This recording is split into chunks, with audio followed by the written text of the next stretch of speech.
YouTube, what is going on? It's your boy SalvationsElite, and we are back with another video, guys. Wow, it has been a big week for Call of Duty. Obviously, E3 have revealed the multiplayer trailer and reveal for Call of Duty World War II. And so this video will basically be covering what I love, what I like, and what I'm definitely concerned about with World War II. Most of that is within regards to competitive Call of Duty, but I'll also be covering pubs a little bit. So stick around for that, because let's get right into it. Alright, so let's start with what I love from the reveals this week. Really, the three things that I absolutely loved were the HUD, the maps, and the sounds of the guns and sounds of the map in general. I really did like the maps. Most of the maps were 3-lane maps, which honestly, I think I like a little bit more than kind of city maps or like rural settings, you know, where there really aren't lanes as much.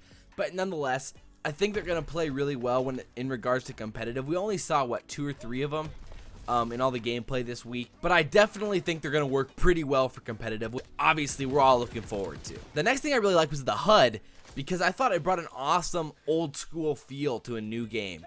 Where like Advanced Warfare, everything about Advanced Warfare with Sledgehammer was just like really bright, really blatant, really in your face. And I like how they're taking this kind of old school twist onto a new game. And then obviously for anybody who saw any of that gameplay, the sounds that the guns made, the sounds from score streaks, and the sounds from just the map's environment in general were really cool, and I really liked them. They brought a really cool World War II vibe, as you know, that's what they were going for.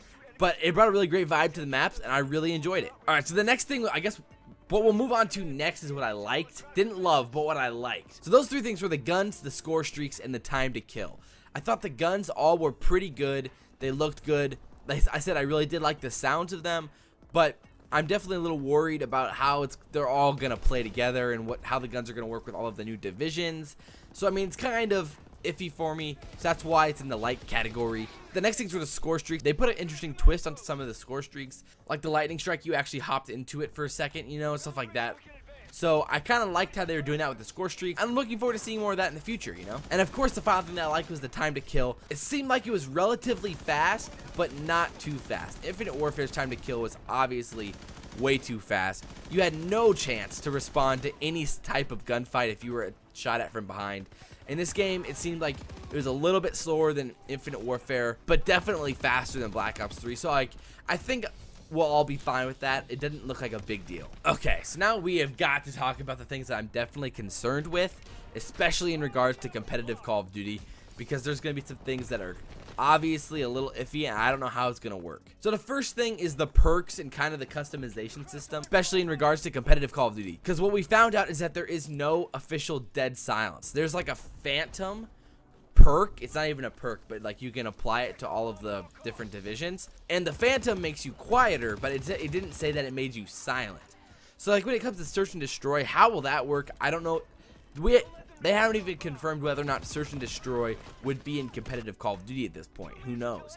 Anything could happen with Sledgehammer. I would assume they wouldn't take that big of a step, but you never know. So I'm just a little bit worried that sounds will just be way too important, and like the really expensive headsets will just be an absolute must for Call of Duty, where right now you don't need them to be elite. Obviously it helps to be elite, but you don't need them to be elite. That's probably my biggest issue with PlayerUnknown Battlegrounds, is that footsteps are so loud in that game that you have to have a great headset or you're always going to have a disadvantage, like a huge disadvantage. So that is definitely not what I want to see in Call of Duty. The next thing that I'm concerned about is, are they going to add new game modes to competitive, or what game modes will be in competitive? Because from what we've seen, they've been really pushing some of these new game modes. They have, like, I think it's War is what it's called, and Drifter was talking about how he would love to see it in competitive, where I'm obviously way more hesitant about that. I don't think a game mode like that would work for competitive at all, and I'd be really scared if that was what the competitive game modes were like. That would make it way more like Overwatch, and I'm not a fan of that type of play at all. So the final thing that I'm a little bit concerned about is the attachments. We haven't seen a lot of how the attachments work. We have seen that one of the divisions has an ability to use a silencer and not a silencer, and I don't think a silencer is an option for all weapons, which is extremely interesting. I'm not sure how that will affect competitive, but it does look like silencers will have more of a play in competitive than they used to. We haven't really seen very many sights or like scopes in the game. Snipers looked really good, which honestly I would probably put snipers into my loved category. I thought they looked really sweet, and I'm excited to try them out. But nonetheless, most of the weapons don't have sights, and I didn't see really anybody using sights. There's like, it looked like there was maybe 1 or 2 weapons that had a built-in sight, But besides that, it looked like there were sightless in Call of Duty. So that'll be something to definitely get used to, and I'm a little bit skeptical of it, a little bit concerned with how that'll feel and play in the long term especially. It's always great for competitive to have that customization, allow teams to have the strategy set in place before they head into a match like that.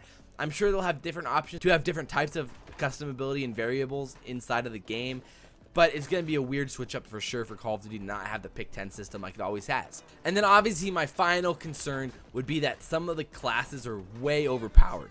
That submachine guns are just way too good because of the built-in abilities that submachine gun players will have, or like the built-in abilities that assault rifles will have. Like, will the suppressor just be way too overpowered? Will the flamethrower play way too big of a role in games? I mean, those are questions that we literally don't know yet. Could be a bigger issue than people are willing to admit when it comes to competitive especially. So please drop a like if you guys enjoyed, share it if you really enjoyed it, because it really helps me out, and I want to do this long term, and I can't do it without you guys. But as always, guys, I'm your boy, SalvationsElite, and we'll see you next time. I'm out. Nobody's got mid. He's in Kashmir. There's a guy right next to me. Or he's probably second story. Nope. In Kashmir, Josh. Sniper. Yeah. In front of you, in front of you.